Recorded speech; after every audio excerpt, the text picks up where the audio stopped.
Gente, boa tarde. Meu nome é Bruno, sou residente do primeiro ano do Einstein, de Medicina de Emergência, e eu vou falar hoje sobre intubação nasotraqueal, quando que a gente faz.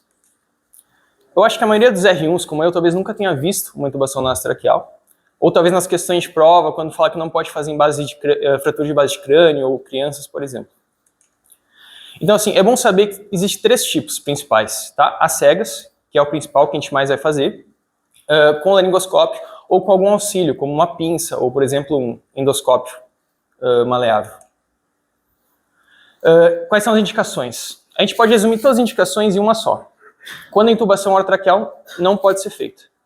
Então, assim, uma boca que não abre de jeito nenhum, né? Ou a gente não tem as medicações, os aparelhos, isso seria uma indicação, por exemplo. Vantagens, tá? Para a intubação nasotraqueal, a gente tem que saber, é possível fazer apenas com dois instrumentos, que é o tubo e a xilocaína, né? Então, o anestésico, enfim.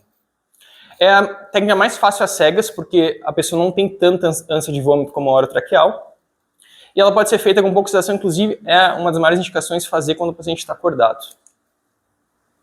Como é que funciona? A gente vai pré-oxigenar, como se fosse uma intubação orotraqueal. A gente vai explicar ao paciente, como eu disse, ele tem que estar um pouco acordado ou pouco sedado, e se ele for combativo no procedimento, isso pode gerar epistaxe e trauma, e o procedimento não vai ser feito. E a gente vai avaliar a narina mais pérvia. Então, a gente verifica a patência, né, faz a nasoscopia e usa um vasoconstritor justamente para aumentar a amplitude dela. Pode aumentar até 75% da patência dela.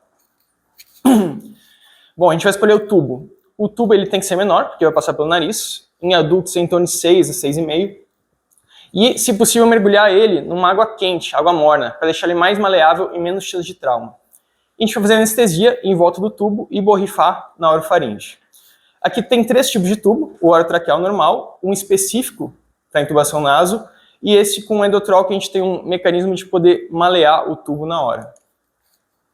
Bom, a gente vai botar o bisel para o lado, do septo, para não machucar a parte cortante, e vai enfiando devagarzinho, com delicadeza, até sentir um momento que está condensando o tubo, a gente vai ouvir a respiração do paciente.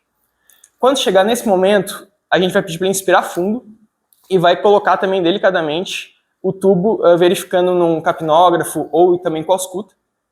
E a gente vai insuflar o balonete, 26 a 28 centímetros, é mais ou menos uns 5 centímetros a mais de uma orotraqueal. O que pode acontecer de errado? A gente pode estar tentando passar e ele não passar, né? Então, traumatizar, gerar epistaxe, principalmente aqui na tuba de Eustáquio.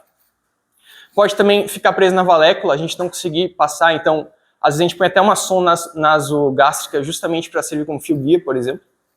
A gente pode puxar um pouquinho, usar uma pinça, enfim, tem várias estratégias, né? Inclusive, utilizando a pinça de McGill e o endoscópio flexível, que nem foi falado. Bom, o que pode acontecer de errado, né? Por conta disso, pode dar epistaxe, pode ter o trauma. A gente pode, inclusive, ficar tentando passar e deixar a glote edemaciada, né, de forma que a gente vai não conseguir fazer o procedimento. Em intubações prolongadas, isso pode gerar infecção e sinusites, por exemplo. Bom, e quando que a gente não vai fazer de jeito nenhum? Como a gente, no procedimento, precisa ver se ele está respirando, para ver se está chegando às cordas vocais, o paciente não pode ter apneia e ele não pode estar corarizado. Tá, então, pacientes agitados que vão também combater muito o procedimento, não é um indicado. Distúrbios anatômicos, obviamente, coagulopatias por conta da epistaxe e fraturas de base de crânio. A gente pode ver nessa imagem que se a gente colocar uma sonda nasotraqueal, ela pode gerar uma fístula ali no encéfalo. Crianças, o ângulo muito mais agudo também faz com que tenha muito trauma e a gente não consiga fazer esse procedimento, principalmente crianças menores de 10 anos. O que a gente tem que saber? A intubação nasotraqueal é um procedimento bom, não é melhor que a orotraqueal, mas é importante saber, principalmente em questões às cegas, que a gente não tem material ou que a gente não consegue fazer a orotraqueal. Melhor que uma crico em alguns casos. Tá? É uma técnica das técnicas às cegas, é uma das melhores, e a gente não pode fazer em fratura de base de crânio ou menores de 10 anos. Isso não é muito falado nos livros, tá? Então eu peguei vários livros de emergência e não consegui ter mais que um parágrafo, por exemplo. Tive que olhar alguns livros de anestésio, mas seria isso. Eu acho que essa é a mensagem que eu queria passar.